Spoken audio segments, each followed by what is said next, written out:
Welcome to story time. A lot of you have been asking me to do a story time about Larkin and myself, and so here it is. Let me know if you like it. I've made myself some little notes here. I've gotten a lot of questions from you about where I got Larkin, about me, and all kinds of things. So here we go. The first question I got from you is, what's kind of my history? And I've always had dogs. My history is I live in Texas. I live on a cotton farm, and yes, I've always had dogs. I grew up with a German Shepherd. My dad had a German Shepherd, and this German Shepherd was awesome. It was very mean. When people would come to my house, they wouldn't get out of the car. She was awesome, but she wasn't mean to me. She was totally awesome to me, and I always just loved that dog and always wanted a dog of my own.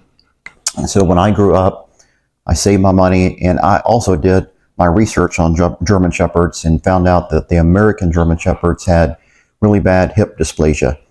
That dog, growing up, her name was Scout. We had to put her down because of the hip dysplasia. And I found out that German Shepherds don't have hip dysplasia, or at least as bad. So my very first German Shepherd, I got from Germany, and her name was Katie, and she was awesome. And I loved her so much, and she did not have any hip dysplasia. And I've had dogs my whole life. I've had rat terriers, German Shepherds, I've had little weenie dogs, I've had all types of dogs, but German Shepherds were absolutely my favorite dog. And so that's my history, and yes, I've had dogs my whole life. Okay, the next question I got was, why did I get Larkin? And that is a great question. Why I got Larkin at that particular time in my life, I was just having a really difficult time, I guess you could say. Things weren't just really going my way, and actually, when I think back about it, a doctor recommended that I get Larkin. He said, get a dog, get involved. And so I did. And that's why I got her. And also at that particular time had more time in my life to do things with a dog. So that's why I got her. Next question is, where did I get Larkin? Where and how, and how did that transpire? And that's a great question as well. Where? Well, I researched German Shepherd breeders, and I knew I wanted a German Shepherd, from Germany, or as close as I could get to Germany. So I researched breeders everywhere, and what I found out was a lot of breeders wouldn't actually talk to you. I'm a phone person. I like to talk. I don't like to just text. I like to talk on the phone. And so I was researching breeders, and I would call, and they wouldn't call back, and they wanted a text, or they wanted an email. And I just thought, I'm not going to spend the kind of money that you need to spend for a quality German Shepherd if I can't talk to them. And my research went on, and I looked at reviews, and I found a breeder in California. And when I called, they answered the phone. And this gentleman, I had a list of questions. I remember it very well. I had a list of questions, and he answered all my questions. And I liked the answers that he gave. I mean, they seemed appropriate. They seemed good. And I said, well, let me think about it. And I called back the next day, and there he was again. And he answered all my questions, and he wasn't in a hurry to get off the phone. He was willing to talk.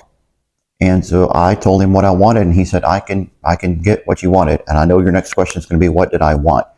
And I wanted a high drive dog with an on-off switch. And if you don't know what an on-off switch is this is Larkin turned off.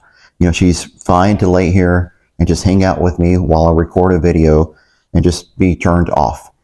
But when it's time to turn on, she has an on switch, and you've seen the other videos of her working. And so when it's time to turn on, she can turn it on and turn it on all the way. And that's also, I know I love you. And that's also why, another reason I love her. She has a great on-off switch. Some dogs that you've seen on the internet, they just have an on switch, and they can't turn it off.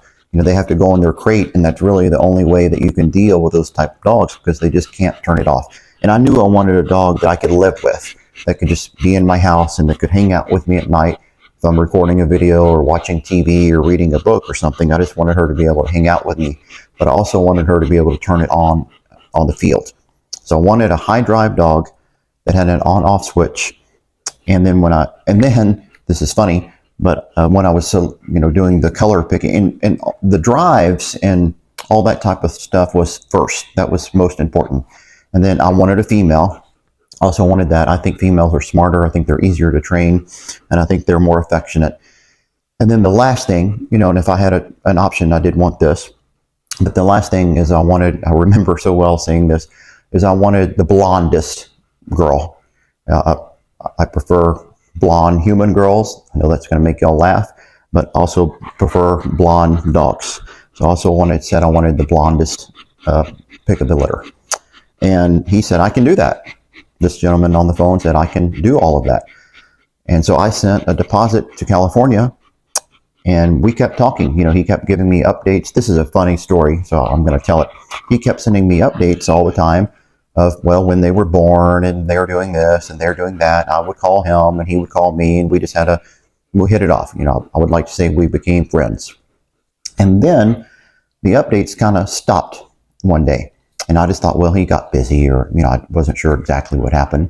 And I also kind of got busy. And I remember calling and saying, is Mike there? No, Mike's not there. And they said, would you like to speak to Nicole? And I said, no, I don't want to talk to Nicole. I'd never heard that name. I had no idea who Nicole was. And they said, are you sure you don't want to talk to Nicole? I said, no, I don't want to talk to Nicole. I want to talk to Mike. That's who I had my relationship with. And they said, okay. So I hung up, and I called the next day, and I said, is Mike there? And they said, no, Mike's not here. Do you want to talk to Nicole? I said, no, I don't want to talk to Nicole. I don't know who Nicole is, and I want to talk to Mike. And they said, well, okay. I mean, he's not going to be in for a day or two. I said, okay, well, I'll just wait a day or two. And this was getting close for the time that I was going to go get her, that she would be ready. And so this went on and on and on. Mike's not there. Do you want to talk to Nicole? No. And I just couldn't figure out what happened. And I was getting really worried. And one night, I was going through my email, and I thought I would check every once in a while, check my spam folder. And I checked my spam folder, and I had all these emails from Nicole, this famous Nicole girl, which I had no idea who that was. And one of the emails from Nicole said, do you want this puppy or not? If not, we're going to let her go to someone else.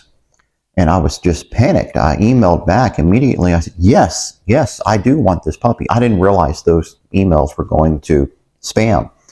So the next day I called and I said, let me talk to Nicole. I don't know who she is, but let me talk to her.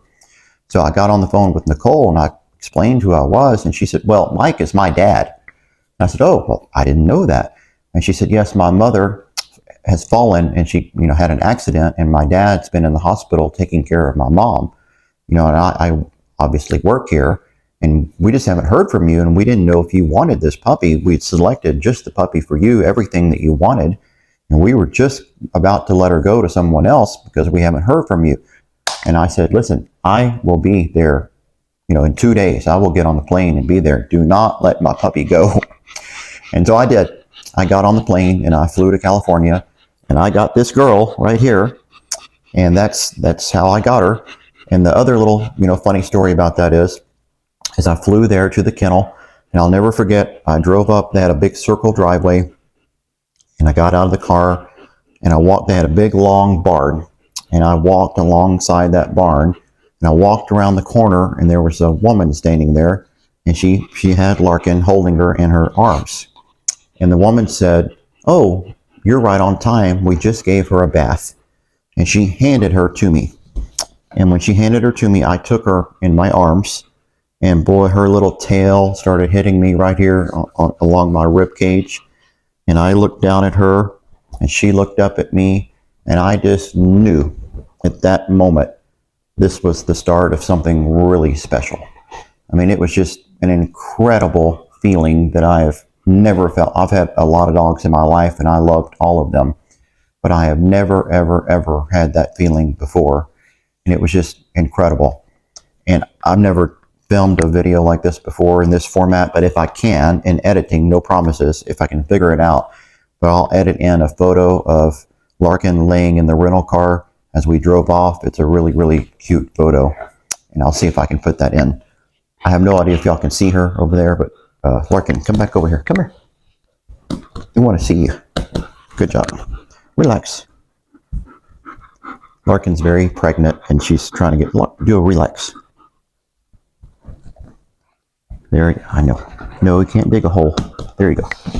Alrighty. There's that story. of where I got Larkin. Oh, I left something out. I wrote in my notes. The night before, I think this is a funny story, is the night before I got her, I was in the hotel. I live in the country. You know, we don't have delivery, or we don't have pizza delivery or anything like that.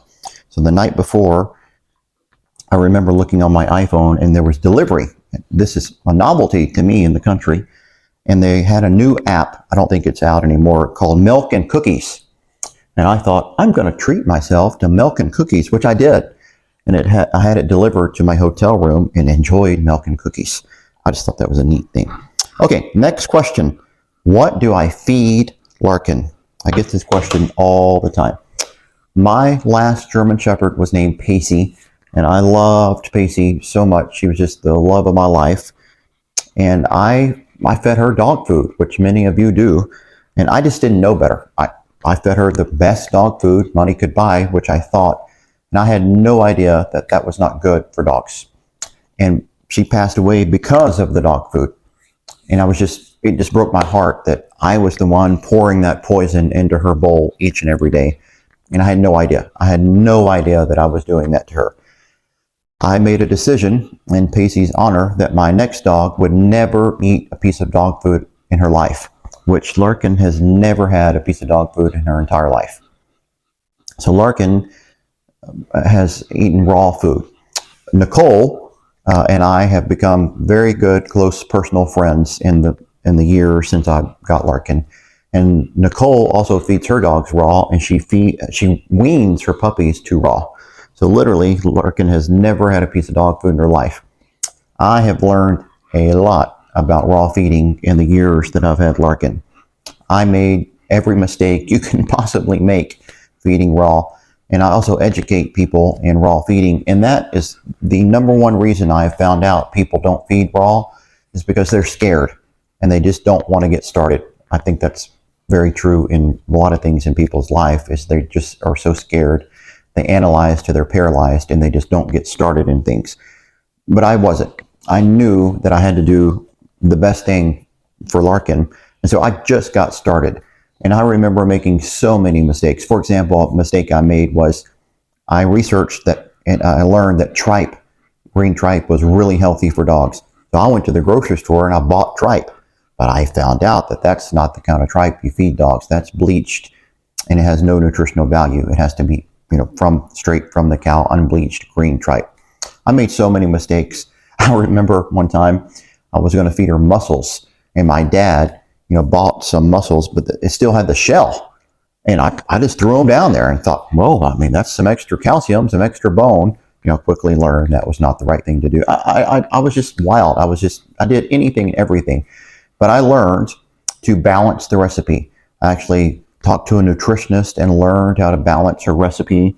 And now she eats a complete balanced diet every day. She rotates between rabbit, pork, and beef. She's highly allergic to chicken. She doesn't eat chicken. And I hear all the time people say, well, my dog's allergic to chicken, or this or that or the other. And there's also a difference between a food sensitivity and a food allergy. So when a dog's allergic to something like Larkin is, she breaks out. She truly breaks out in hives. So therefore, she's allergic to chicken. A food sensitivity is when it just upsets their stomach or something like that. That's just a food sensitivity. That's not a truly allergic reaction. So a little FYI there. So now I'm not going to go, this isn't a food, raw food video. I could talk about that for a long time. But I will say that there's several different versions of raw. Number one, there's a pre-made raw that you can buy that's already pre-made and it's totally balanced. The second is DIY. You do it yourself. That's what I do. I buy everything. I put it together according to the recipe. I do that because I want to know exactly what's going into her food. And I'm just more comfortable doing that way. And then sometimes people mix in raw with a kibble, and that way, because they're not totally comfortable, that they can balance it. And that way they're getting some fresh, some raw food with their kibble. So I do DIY. That's what I'm most comfortable with. You can do what you're most comfortable with. And the next question is, there are no more questions. I need you to submit some questions. If you like this format, if you like story time, I'm more than happy to do it. But I need some more questions. You can leave the questions in the comments below of how I got started.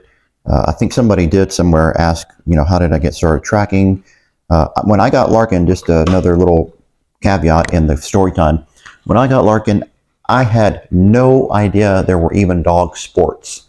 I know everyone sees those videos and thinks, that I know all this stuff, and I do now, but I didn't then. When I got Larkin, I had no clue there were dog sports. I didn't know there was dot diving. I didn't know there was nose work. I didn't know there was search and rescue. I didn't know there was Schützen. I had no clue. I thought I was just kind of getting a normal dog that I was going to do stuff. All my dogs in that history section, all my dogs before were always very well behaved. They went everywhere with me. They went on the farm with me. They went to my office with me. I used to manage concessions for college stadiums. They went to the stadiums with me. I have photos of them with me at Texas Tech, University of Texas. They went everywhere with me. They were always very well behaved. But back then, I wasn't a professional dog trainer. I just was a guy that messed around with their dogs, and they were very well behaved. And I knew when I got Larkin, I really wanted to figure out professionally, how to do this. But I didn't know quite what that meant. So I'm going to end there. Thank you, everybody, for watching. And leave some comments and leave some questions below, and let me know if you like this format. Okay, bye-bye for now.